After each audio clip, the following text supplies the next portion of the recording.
Yang picture na yan ni yang picture na yan ni Joel Villanueva, kuha yan nung pag-attend niya doon sa nung January 5 doon sa sa preliminary investigation ng kanyang kaso sa Department of Justice.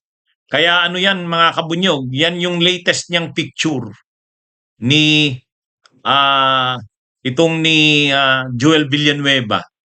Pero kung titingnan nyo, napansin nyo, kabunyog Blooming Lovely, si Joel Villanueva, yan dahil nagbabasketball yan, kahit sa edad niya na yan, napaka niyan, mukha niyan. Pero ngayon,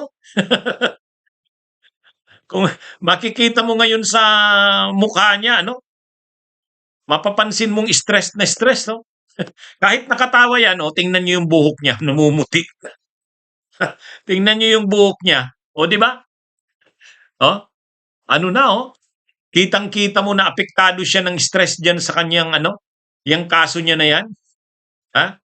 Minamaliit niya yung kaso niya, sabi niya wala naman yung kaso na yan. Minamaliit niya. Ito yung sabi ni ito yung sabi ni Joel Villanueva. Pag-attend niya doon sa preliminary investigation ng kaso niya. Nandito tayo para ipakita ang commitment natin sa due process. Yan yung sabi niya. Para ipakita daw ang commitment sa due process. Yan. Ng legal process. Despite the fact na ridiculous talaga yung complaint. Ang sinasabi niya, yung kaso niya daw, yung sinampa daw sa kanyang kaso, ay ridiculous. Paano niya masasabing ridiculous? Kumbaga ang sinasabi niya, napaka-imposible daw na paniwalaan. Paano niya nasabing napaka-imposibleng paniwalaan? Unang-una, ang pinakatestigo laban sa kanya si dating district engineer ng First District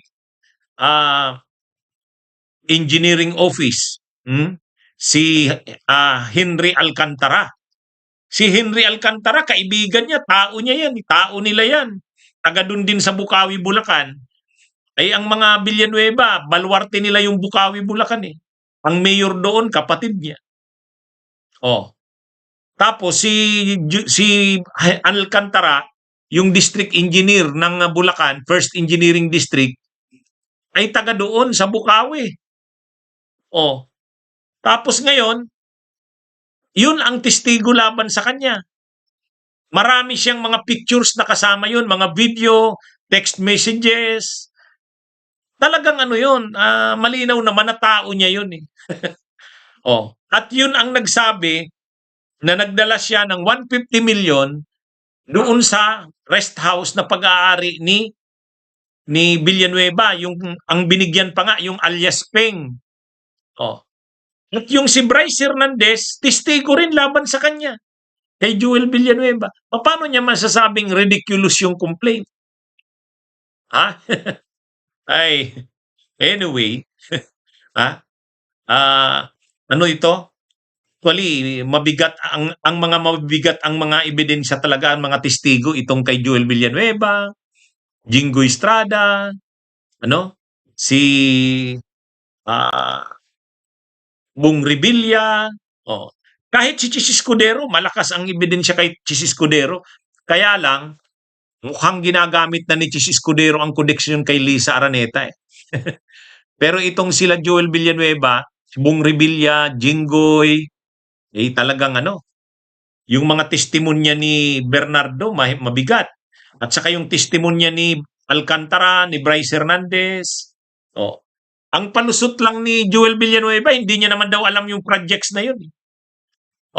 Pero ang pinapatunayan doon, mayroon siyang mga text messages kay Bryce Alcantara, ay kay Henry Alcantara, humihingi siya ng 1.2 billion ang unang hiningi.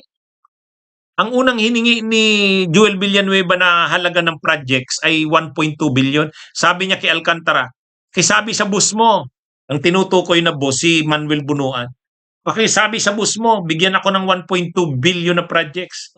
Ganun yung pagkakasabi. Kaya lang, ang available lang daw na pondo na binigay, 600 million. 600 million. Ngayon, ang problema, yung 600 million na yon, ang gusto ni Joel Villanueva, multipurpose buildings yata yung gusto ni Joel Villanueva eh. 1.2 billion na multipurpose buildings. Kaya lang, ang sabi ni Secretary Bunuan ng DPWH, sabi doon kay sabi kay Alcantara, pakisabi kay boss mo, wala na tayong budget eh. Flood control na lang ang nandito. 600 million. Oh. Kaya, yung hiningi na 1.2 billion ni Joel Villanueva na para sa multipurpose, hindi na ibigay yun. Instead, ang ibinigay ay 600 million na flood control. Oh. In-implement doon din sa Bulacan, sa distrito ni Bryce Hernandez. Oh. Kaya ay ni Alcantara. Oh. Kaya ngayon dahil doon ang komisyon ni Joel Villanueva doon sa 600 million, 150 million. Binigay niya ni Alcantara doon kay Peng, yung tao ni Villanueva, doon sa rest house. Sa rest house ni Villanueva. Oh. Kaya paano naman sinasabi ni na ridiculous yung complaint? Marami siyang text messages kay Alcantara. Ano ang laman ng messages niya? Humihingi siya ng 1.2 billion. Sabi pa nga ni Joel Villanueva, wag niya akong anuhan, sabihan mo ang boss mo, majority floor leader ako. 'Di ba? Ganun yung conversation dun eh. Tapos nung hinahanap kung saan ba galing yung pera na 600 million, wala sa NEP. Wala sa NEP. Wala din sa insertions. Alam niyo kung saan galing? Sabi ni Ping Lacson, natuklasan na natin kung saan galing yung 600 million na yon na sinasabing projects ni Joel Villanueva. Alam niyo kung saan galing? Sa unprogrammed. Sa unprogrammed appropriations. Doon galing. Kaya kumbaga yan talagang mga unprogrammed appropriations na yan ang source ng corruption sa flood control eh. Oh. Ibig sabihin, kinuha yung 600 million doon sa unprogrammed appropriations. At inimplement na yan bilang flood control. Oh. Kaya may kickback si Joel Villanueva 150 million. At dinala yan ni Alcantara. Si Alcantara, tao ni Villanueva. Kaya paano niya masabi niyang ridiculous yung complaint? Pero alam niya yan na nagkukunwari lang yan na sasabihin niya ridiculous yung complaint. Pero stress na yan. Kita niyo naman sa mukha. Oh. Di ba? Kita niyo sa mukha? Bunyog, bunyog, halikan na kasama ka. Bunyog, kapag buklod ay may pag-asa. Luzon, Visayas, Mindanao, isa ang pananaw. Sa bagong Pilipinas ang bunyog isisigaw.